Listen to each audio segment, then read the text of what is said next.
mbola izay sehatra ny finozainy koa ny sarahantsika omalona natanteraka ny voka-dehibeny ny sampana sekoly alady avy eo anivon'ny FJKM Ambodifaritra Martiora ny ity fotoana ity moa dia natokana ho an'ny adidy samihafa.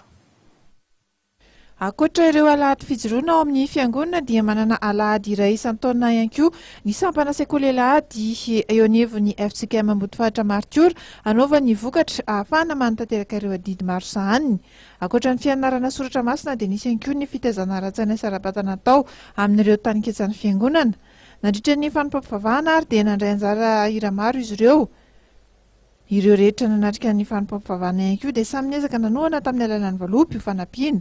Nisy ireo nanolotra vokatra tamin'ny vola, nisy ihany koa ireo vokatra toy ny tany sy ny biby fiompy. Ny fiangonana FJKM Ambodifaritra Martiora dia hanana izay ampiavaka azy ity volana Jolay ity, satria isaky ny volana Jolay no anatanterahany fiangonana eto amin'ny FJKM Ambodifaritra Martiora ny andron'ny Zoy. Ny andron'ny Zoy moa dia tanterahana eny amin'ny Zoy. Eny zany fampivavahana no atao amin'ny alahady 1 ny volana Jolay ho avy zao.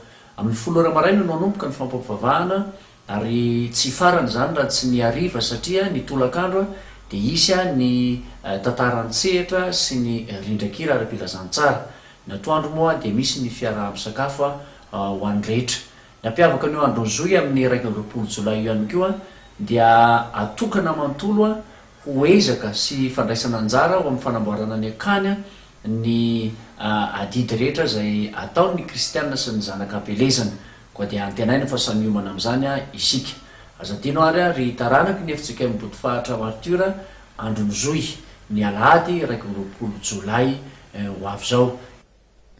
Satria andron'ny ankizy ity vokatra ity dia nisy ihany koa ny fanolorana ny sakramentany batisa ary nofarana tamin'ny fandraisana ny fanasan'ny tompo ny fotoana. Amin'ny alahady 1 Jolay dia eny amin'ny Zoy no hiara-mivavaka ny kristianina avy ny Ambodifaritra izay anatanteраhan'izy ireo ny andron'ny Zoy.